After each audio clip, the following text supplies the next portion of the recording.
Well, good morning, everyone, and welcome. Thank you for being prompt and on time. As Michael said yesterday, we are beaming as much of this conference as we can out over the internet waves. So we want to be as prompt as possible in our start. We will make a few regular announcements before we have our bookstore break this morning.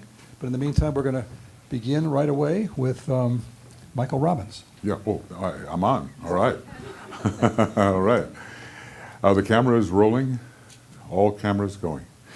All right. Well, good morning, everybody. So now I can really say a relaxed good morning to you. Hi. And thank you for being here to, hierarchy works through events, we are told, right? They also work through tape recorders. So, all right. There we go. So we gather for these yearly events and provide an opportunity for the reception and distribution of this energy. So I'm grateful that you come, you make the effort, and you endure the marathon. Thank you. I'd like to talk just a little bit about, briefly actually, the highest light and the greatest light. Yesterday we had the idea that the highest light controls. It's a great word of power for the sixth ray. But I'd like to contrast that with a ray that many more of us perhaps are utilizing at this time, the great second ray. These two work together, don't they? So with the highest light controls, we note the factor of will is emphasized through the fact of control. There's a very strong connection between the sixth ray and the first ray. And we think of the power of Mars, that good old planet so powerful at this time, which has in it not only the sixth ray of devotion and idealism, but the first ray of will and power. It is the red planet after all. So when we think of Mars, these two rays go together. And I love to, I'm interested in schools, right? And I'm sure many of you are as well. So they have a school on Mars, we're told. And here's who teaches, okay? The Mars, the School for Warriors, or the Open Grades for Soldiers. 4 of these planetary schools are responsible for the energy flowing through the foremost exponents of the 4 castes. And this is not only in India, but in all parts of the world. Now, this is very descriptive. Its teachers, the teachers on Mars, are spoken of as the graduates of the ruddy fire and are frequently portrayed as clothed in red robes and carrying ebony wands. I guess they don't mess around, right? They work under the first aspect, logoic, and train those who work along the line of the destroyer. Okay, so the first ray is involved in Mars too, isn't it? Very interesting. So this sense of the high and low is emphasized. Now, when we go to the other planet of the sixth ray, I want to speak of Neptune. Because he doesn't give us the keys to all the planetary schools. I mean, what are we doing here? Talking about schools on other planets. But okay, this is spiritual occultism. It's okay. The transcendentalism of Neptune is involved. So on Neptune, the following applies. On Neptune, this school, and note the difference in the quality of it, this school concerns itself with the development and fostering of the desire element, and its graduates are called the sons of Vishnu. Vishnu is the great second ray deity, and Christ is Neptune, and Christ is a manifestation of Vishnu as well. And here is the symbol. Their symbol is a robe, not a red robe, okay, but a robe with a full-sailed boat portrayed over the heart.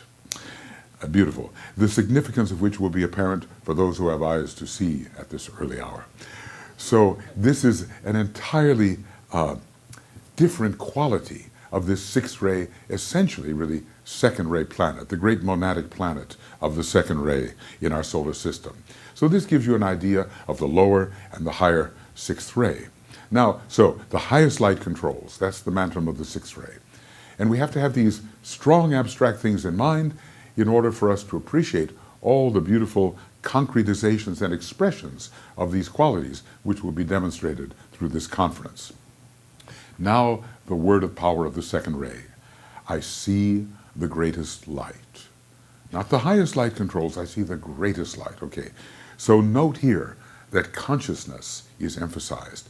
And note the, if I can say, the spherical nature of this mantra, this word of power. It is, in a way, a monadic mantra, a Jupiterian in its nature, remembering that every one of these planes of our cosmic physical plane is ruled by a planet, and the monadic plane, where you see the greatest light, is ruled by Jupiter. The expansion of consciousness involved. And now let's read about the planetary school on Jupiter and understanding, therefore, something about the difference between these mantras. I love this one too. I mean, if I had to have a choice of where to come from, I think it would be Jupiter or Mercury. You know, I could go shuttle back and forth between the two. Jupiter, the school of beneficent magicians. Nice, huh? This planet is sometimes called, in the parlance of the schools, the College of Quadruple Force Units, for its members wield 4 kinds of force in constructive magical work. Remember, Jupiter, you know, it kind of looks like a 4, doesn't it? And it has a lot of ray 7 as well as ray 2. In constructive magical work. Another name given to its halls is the Palace of Opulence, for its graduates work with the law of supply and are frequently called the sowers. So if something's missing, and it always is, you know, Jupiter will supply that. And it is related to this great second ray aspect of the will called the will to fulfillment. So the transition that we must undertake is from the sixth ray to the second, which is the most prominent ray, of course, in our solar system and planet. We're using the highest light, the disciplines of the highest light, to get to the greatest light, and in order to blend with the great indigo ray. So this is the contrast we have to have in mind. Now, you know, when you look at the names of the sixth ray Lord as they appear in Esoteric Psychology 1, you're amazed by their ferocity. You know, it's not very Neptunian. It's mostly the Martian factor that is being emphasized. So, you know, let me kind of repeat some of these so we get them in mind, because, as a matter of fact, he says, if you want to know what your ray may be, then study the Ray Lord names, because they will give tremendous hints as to our essential quality. So the sixth ray words, you know, the names of the Ray Lord kind of, you know, get into a little meditative mood here. The negator of desire, the one who sees the right, the visioner of reality, the divine robber, the devotee of life, the hater of forms, the warrior on the march, so Martian, isn't it? The sword bearer of the Logos, the upholder of the truth, the crucifier and the crucified, the breaker of stones, the imperishable flaming one, the one whom naught can turn, the implacable ruler, the general on the perfect way. Master DK says that Master Jesus is as a great general. You've seen that description, amazing. He has piercing eyes as a great general, the one who leads the 12. Well, there's not much Neptune there, is there? This is extremely Martian, and it carries with it the power of the first ray, doesn't it? So, you know, it's kind of a blend. Those two rays are very much, and so many sixth ray people think they are on the first ray for this very reason. Okay, so discriminate. Now, let's keep in our sort of meditative mood here. I don't see my time. Oh, there it is. If I look over far enough, I'll see when I should stop. All right, the second ray. The Ray Lord names are entirely different. And realizing, of course, that these two Ray Lords are very closely related as are the solar plexus and the heart. Okay, because Mars, the solar plexus, Jupiter, the heart. The displayer of glory, the Lord of eternal love, the cosmic magnet, the giver of wisdom, the radiance in the form, the master builder, the conferrer of names, the great geometrician, the one who hides the life, the cosmic mystery, the light bringer, the Son of God incarnate, the cosmic Christ. You see the quality. It's entirely, One is so militant, so focused, so driven, and the other is so expansive and holistic and spherical. And that's what we have to achieve on our planet. We have to evolve from the ray of militancy to the ray of loving understanding. So, okay. When we look at the religious field, which is the field at present ruled largely by the 6th and 7th rays, we see the chakras which are involved. They are the solar plexus, they are the heart, and they are the top of the head. For whoever works in the New World Religion group, these are the chakras that you will be involved in. And one is ruled by Mars with Neptune transitional, and the other here in the heart is ruled by Jupiter. So the function of the field of religion is to reunite man with God, to put it in the simplest terms. So what do we want for a New World Religion of the future? We want a religion of invocation and evocation, as I said last night, a religion with a strongly scientific and rhythmic evocative component. It will not be a sixth ray religion. Perhaps the highest aspects of the sixth ray may remain, and we are all conditioned by them, but the sixth ray souls are on their way out for a while. By 2030, it will be pretty much the case. And it has so long conditioned civilization and culture, but it cannot condition what we call the New World Religion. It can only be a subsidiary kind of focus because it's meant to be based on different energies altogether, on the 2, on the 5, on the 7, and maybe some of the beauty of the 4. Okay. So in relation to this New World Religion, the literal concrete mind can be very difficult. We have to be careful about that. We're told by some religious sort of, gung-ho types that the Bible is inerrant. Have you heard of it? The inerrancy of the Bible, word for word, just the way God dictated it. What, in English? I don't know. Anyway, inerrant. This fifth ray mind must give place to the intuitive mind. And thus the concrete mind must be rendered more abstract, more Buddhic. I talked about this a little bit last night. But fortunately, as I said, that's coming in the Aquarian age. And yet it will be a scientific age because that fifth ray of the human personality will be there, and the great power of the luminous fifth ray coming in through Aquarius. So you just know that the New World Religion is going to have this strongly scientific component, and Master Hilarion and Master Jesus will work for the coming together of these factors. Well, okay, it's, I have to watch my time here. In this New World Religion, the cosmic ethers under Aquarius and the planet Uranus will be very important. So we will see development in this religion, not only to the visibility of our systemic ethers, which are sort of here, we call it the health aura and more subtler aspects, but also the highest parts where we are aiming for our spirituality right now will be part of this New World Religion. So the Buddhic factor, the factor of intuition, pure reason, divine harmony, all that really has to come into this religion, and it will. The sixth ray on our planet, of course, is very important at the present time because our planetary logos has an emotional problem. This has been inherited from the past, and he is still emotionally polarized on the cosmic astral plane. That's what we're talking. In other words, fighting it out on the cosmic astral plane, on the 4th sub-level of the cosmic astral plane, and trying to lift it up to the more luminous level, just the way Venus has succeeded in doing. And we are all affected by the sort of emotional, personal problems, cosmically considered, of our planetary logos. So Mars is pulling on him, and Venus is pulling the other way, but it's beautiful to realize that Venus is not only a second-ray, sort of fifth-ray planet, giving that luminous mind and the uniting of wisdom and the heart, but it has a sixth-ray monad. So it's a very, the home, you could escape that reference if you're not careful, but DK tells us that Venus is the home of the planetary logos of the sixth ray, not Neptune, Venus. So that means the monadic energy, and it's a beautiful, sublime, uplifting sixth ray energy.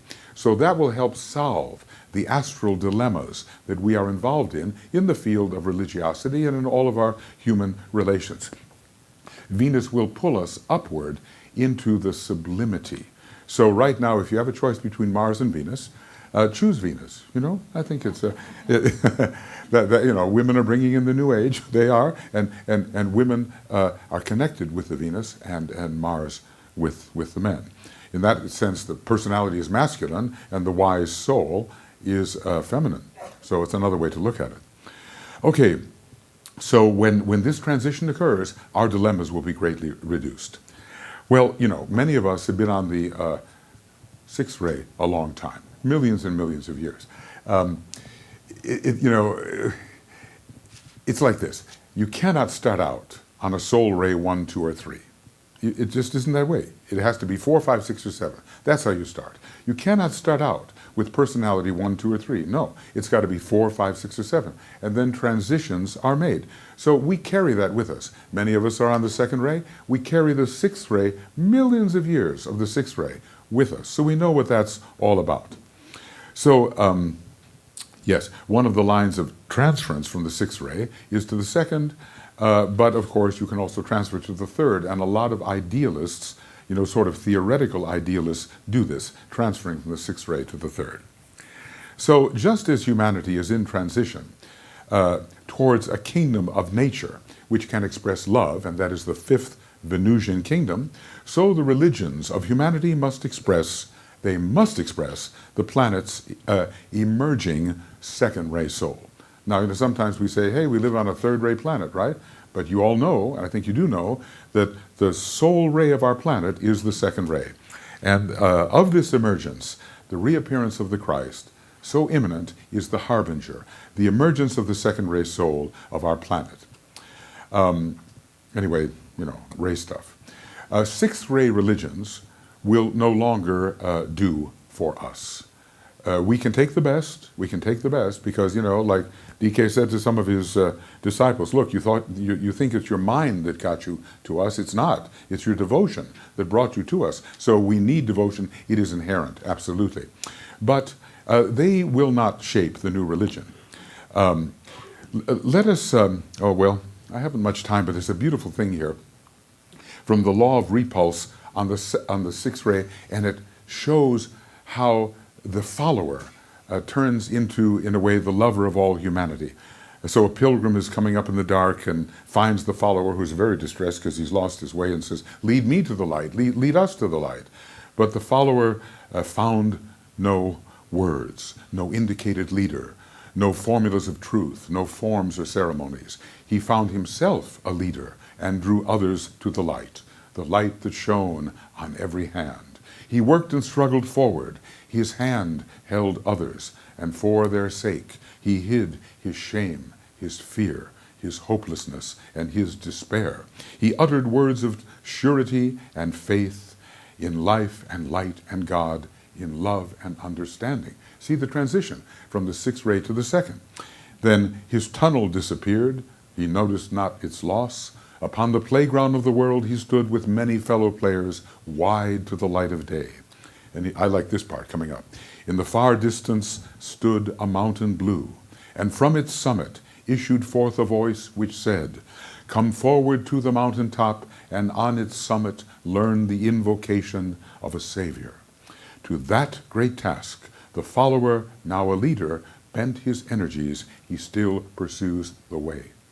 So this beautiful transition in the law of repulse for the sixth ray shows us how we can make the transition from our militant, divisive, conflicting sixth ray religions into the great universal religion that will be ruled by the second ray primarily.